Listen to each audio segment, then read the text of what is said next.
রুটি, পরাটা, পোলাও, ভাত যার সাথেই খাওয়া হোক না কেন এই সবজিটা খুব ভালোভাবে জমে যায়। চলুন শুরু করি। প্রথমে প্যানে তেল গরম করে আমি পেঁয়াজটাকে একটু ভেজে নিচ্ছি। কাঁচা গন্ধটা চলে গেলে দিয়ে দিয়েছি তেজপাতা, আদা রসুনের পেস্ট, হলুদ, মরিচ, জিরা, ধনিয়া আর দিয়ে দিয়েছি পরিমাণ মতো লবণ। এখন মশলাটাকে সুন্দরভাবে কষিয়ে নিচ্ছি। আমি একটু একটু করে 2 বার পানি দিয়ে মশলাটাকে কষিয়ে নিয়েছি।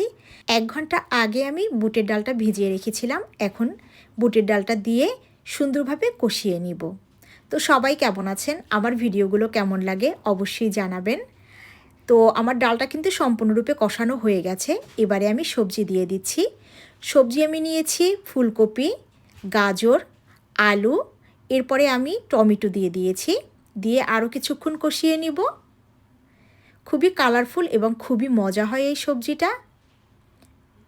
এবারে পরিমাণ মতো পানি দিয়ে আমি সবজিটাকে সিদ্ধ করে নিব। সবজিটা যখন 75% হয়ে যাবে তখন দিয়ে দিব আমি মটরশুঁটি। এটা ফ্রোজেন মটরশুঁটি ছিল। দেখুন কত কালারফুল হয়েছে।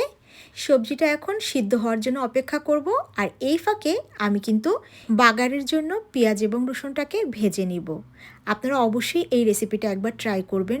এই সবজিটা খেতে সেরকম সুস্বাদু হয় আর অনেকেই পছন্দ করে। আমাকে কয়েকজন রিকোয়েস্ট করেছিল এই সবজির রেসিপিটা দিতে, এজন্য আজকে আমি দিয়ে দিলাম। তো এখন বাগারটা দিয়ে দিচ্ছি। এবারে খুব সুন্দরভাবে নেড়ে চেড়ে সবজির সাথে মিশিয়ে নিব। এই পর্যায়ে দিয়ে দিব 1 চামচ ঘি। এই ঘিটা কিন্তু এই খাবারের স্বাদ আরও বাড়িয়ে দিবে।